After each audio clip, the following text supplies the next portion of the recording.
to remember and pay tribute to over 36 families in the past 6 years that I have been associated with Olive Branch Christian Church, and 3 families from Centenary Christian Church, which I also covered for Brooks.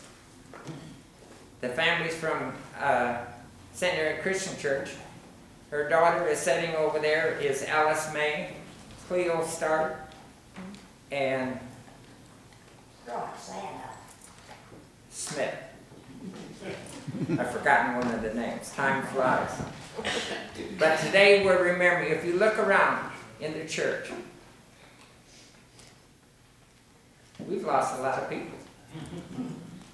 If you look down here in the front of the church, this was the church when they started. 3 services every Sunday, standing room only. The balcony was full. As many people come back and said, the first minister that was here was preaching, if the kids up in the balcony misbehaved, he just pointed and stopped. And according to Pat and some others, that was a signal that the parent better go retrieve the child and bring him down and sit with them in the congregation. But we remember today, and I'm going to go through all the names very quickly. Dale and Jean Ellison sat back there behind Donna. Lillian Ostrew, down here in the front. Pauline Baker, up here in the far lot. Kenneth Bergdahl, in the back with his wife. Robert Carson sat over here with his brother. His wife is sitting here with us today. Bertha Clark, sitting over by Patience. Louise Cox was down here in the front. Jane Faust sat back there with her son Gary is sitting. Jake and Mary Fleming behind 2 rows there. Mabel Gammett. Mark Geringer is friends of Jenny and their families. Mabel Hayes. Mildred Haynes was a roommate of Lily Johnson's that I walked into one day, and the family tapped me on the shoulder, and I said, "How can I help you?" And they say, "We understand that you are a minister." And I says, "To an extent, yes. How can I help you?" "My mother is dying. Will you come and pray for her?" And I'd only talked to her one time, so I didn't really know her. There was, and she only had 1 son and 1 granddaughter, and that was it for the family. So we gathered around the bed and we prayed, and then we said the Lord's Prayer. And as soon as I said, "Amen," she went, and that was it. Of course, she'd not been in church for many years, and they asked would I do her funeral, and I did her funeral down at Forest Lawn in Greenwood.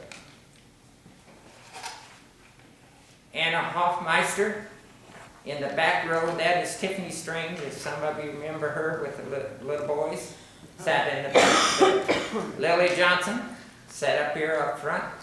And Lily's only about a week away from celebrating her 99th birthday with the Lord. So she's getting there. Norma Johnson, sitting over here where Gary is at, that was Jean's caregiver's mother. Jean Kidwell resided down at the Greenwood Village. Used to be a member back here in the 40s. Patrick Lambert was a member of the food pantry, and that was a homeless funeral. Harold Martin used to sit over here with his wife Irene. Alice May was a member of Centenary Christian Church. Pansy Mitchell is back there with all the Mitchells. Odessa Price sat up here with the choir. Colonel Quinn, for those of you who know it, sat over here in front of George a little bit when he could get here.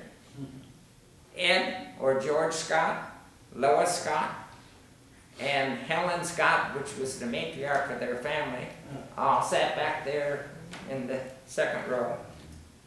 Marguerite Talkington was a retired school teacher, and Jim knows her because he told me a little bit about her before this. Shirley Vaughn sat over here where Joyce Rose sits.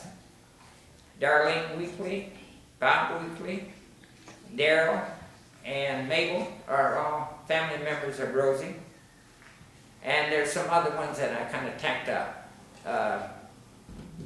Dorothy Uncles and Joyce have buried 3 of their children in their family. It's supposed to be the other way around. Children are supposed to bury mother. But in this case, she's already lost 2 daughters and a son.